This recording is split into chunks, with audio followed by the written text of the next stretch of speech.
Mac. Keys.com.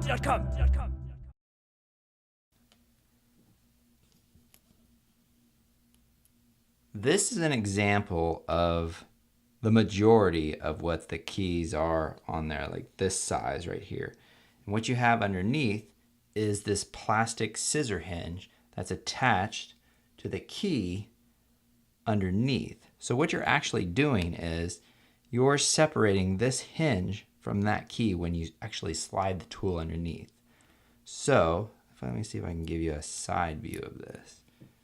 You can kind of see that right there, how it drops right there.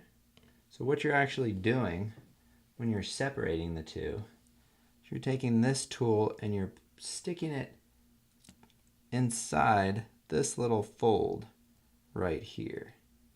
And then when you press in, that snaps that right off.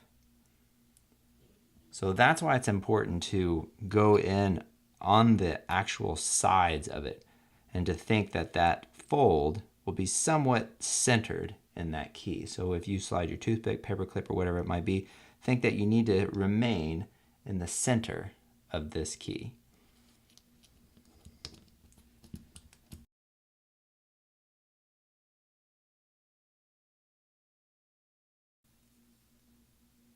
To remove your delete key, you're going to take your tool, spudger, toothpick, paper clip, whatever you're using, just place it underneath the bottom side of the key, and we're going to pry it up just a tad, like we're trying to peek inside of a pizza box.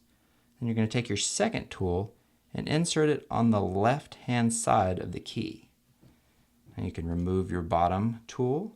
And now what we're eventually going to do, once we put our finger up here to hold down this top part of the key, we're going to take this tool and we're going to slide it to the right. And what that's going to do is that's going to separate this key from the scissor hinge underneath it. So let's give that a try. Holding down the top part of the key, sliding this tool to the right, and it just separates. Well, it looks like sometimes it'll catch. It didn't quite completely separate from the actual scissor hinge, and what you can do is put your tool back underneath there and then just fold it down and put some pressure, and then it should snap right off like that. There you go. And you'll notice too that it has this little metal clip right here, and that should actually stay in there. It doesn't matter, it can come out, you just have to put it back in there. So let's take that off. What we're going to do is separate this from your key, and then we'll put that back in. Just clips underneath. There's like a couple holes where this should slide in. Sometimes it's a little finicky. You just kind of have to work with it.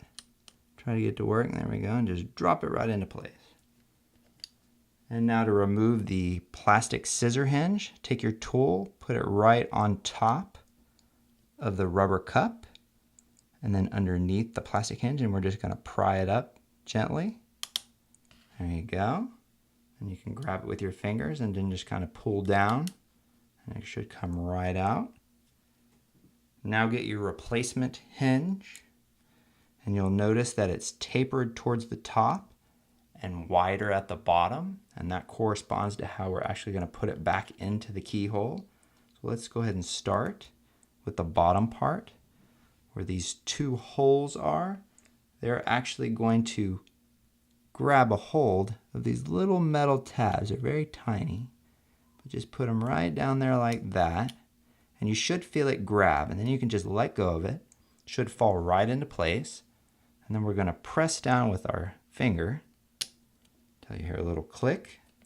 Now get your replacement delete key. You're just going to stick it right on top like that. And then we're going to press down to get all the clips underneath this delete key to catch. So you might have to kind of roll your finger.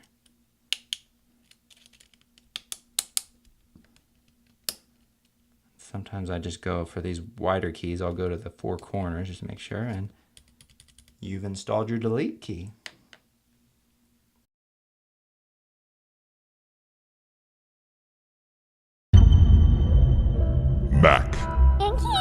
MC700 Key Type J.